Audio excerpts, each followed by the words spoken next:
I could not come up with these ideas on my own. I came up with this idea from Warren and Charlie, and I copied it. So one of the most important models that you can adopt is the model of cloning. When you see someone doing something smart, just incorporate it. That's a good way to go. マニッシュパブライはインドのウォーレンバフェットと呼ばれている著名投資家の一人で、ウォーレンバフェットやチャーリーマンガーとも親しい間柄で有名です。過去18年の年率平均リターンは 25% 超にも及び、マーケットをアウトパフォームする結果を出し続けている人物です。その投資スタイルはウォーレン・バフェットと同じようにバリュー投資をメインとしたものです。今回の動画ではマニッシュパブライの投資スタイルについてご紹介したいと思います。マニッシュパブライの投資スタイルの一つは、優秀な人の投資スタイルを真似るということです。彼はクローンを作るという言い方をしていますが、これは私たち個人投資家がお金持ちになる一番の近道で最も手っ取り早い方法ではないでしょうか。現在の株高が世界の中央銀行によって演出されている壮大なマネーゲームだったとしても、私たちにできる一番の最適な行動は、そのゲームに参加し続けることです。なぜなら、レイダリを率いるブリッジウォーターアソシエイツが言うように、中央銀行には金融緩和を続ける以外に道はなく、現状維持のために財政赤字が拡大していくのは運命のようなものだからです。もちろんこのような政策は持続可能なものではなく、歴史的に見てもハッピーエンドで終わることはありえません。いつか市場は必ず下がる時が来ますが、音楽が鳴る限り投資家は踊り続けなくてはいけないのです。このような環境下ではどのように投資すればいいのでしょうか。マニッシュパブライが言うように、投資の偉人たちを参考にすればいいのです。アメリカでは四半期ごとに 13F ファイリングの報告が義務付けられていますので、著名投資家が何を買っているか詳細に見ることができます。また、データローマというサイトは 13F ファイリングをまとめたものになっており、とても便利なので皆さんもぜひ使ってみてください。Google でデータローマと検索し、スーパーインベスターズというところをクリックすると、過去のトラックレコードが良い著名投資家たちのポートフォリオを見ることができます。例えば、チャーリーマンガーのポートフォリオを見てみると、直近2期においてアリババ株を買い増していることがわかります。こうしてある程度の株の目星をつけることは、投資のスタート地点のやり方としては非常に良い方法です。マニッシュパブライはさらにお金持ちになるのは簡単だと言っています。マニッシュパブライの考え方を聞いてみましょう。The key to getting wealthy is actually very simple. Number one, spend less than you earn. Number two, put it into something consistent, some kind of S&P index or something like that. And then number three, don't take loans against it and don't use it to go on vacation or down payment for your house or any of that. Do all that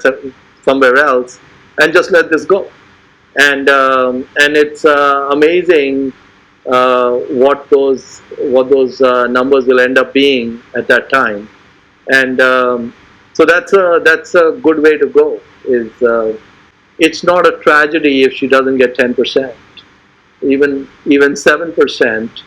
will double every 10 years, so you still, the key is to start early and have a long run, and then you end up doing just fine.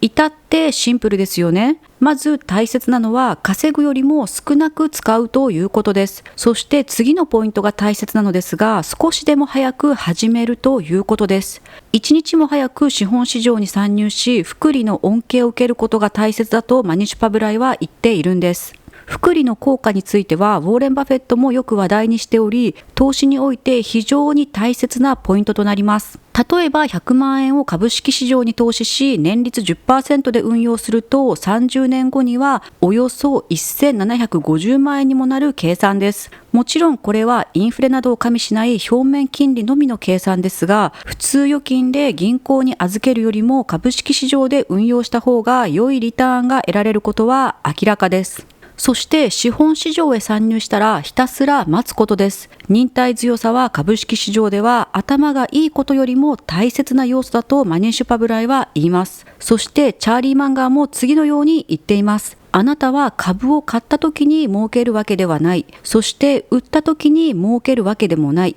あなたは忍耐強く待つことで儲けることができるのです。多くの投資家に共通しているのは、頻繁にトレードしてしまうことで悲惨な結末を迎えてしまうことです。面白いことに、多くの投資家は何もしないということができない性分なんですね。これは人間の本能や習性のようなものかもしれません。多くの人は何か生産的なことをしようと行動してしまう傾向があるからです。人間にはもう一つ大きな特性があります。それはコミットメントバイアスと呼ばれるものです。コミットメントバイアスとは、自分がコミットしている事柄にさらにコミットしてしまうことです。たとえ結果が伴わないとしても、過去の自分のしてきた行動を正当化してしまう傾向があるんです。これは投資においては非常に危険な行動です。例えば自分が大好きな銘柄があり、それについてリサーチすればするほどその銘柄に惚れ込んでしまい、合理的な判断ができなくなってしまうからです。投資の世界では銘柄に惚れるなという格言がありますが、マニッシュパブライは銘柄に惚れるどころか先入観に基づくリサーチは危険だと言っているんです。I think it's not easy to be a weekend investor, which you will.If you think about, like, for example, the work that they did on Coke, it's a lot of work. It's a lot of work to read 100 years of annual reports. A large number of investors, index investing will do quite well for them. And there's nothing wrong with that. That's perfectly fine. It's a good idea to study a business for the sake of studying it. It's not a good idea to study the business just purely from the perspective of, do I want to invest in this or not?And one of the things that happens is that humans have a commitment bias. So what happens is that when we spend a lot of time on something, we feel we should get some return for that time, and so it's a little bit of I would say a danger if you say that I'm going to research a company and then decide whether I want to invest or not. I think you're better off just researching a company with no such preconceived notion, because as you go deeper into the business, you're spending more time, and then you're feeling like, well, if I don't do anything, what's the point? And so on. So I think that maintaining the objectivity is important, and just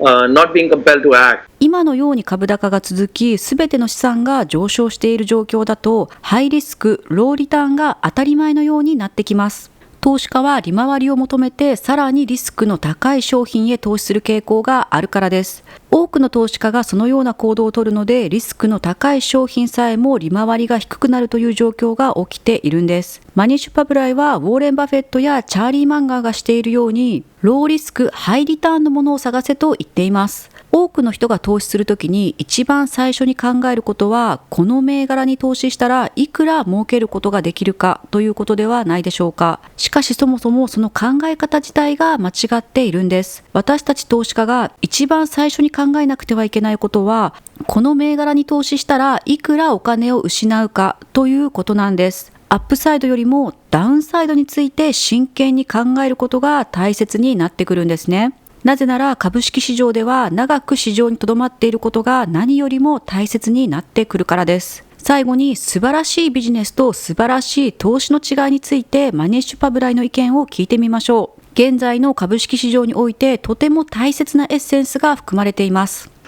The problem is that when you own these really great businesses, everybody knows they are great. Okay, so the price is very high. Usually the price is very high.And I tell him, it's not about the great business, it's about the great investment. So a company can be really good.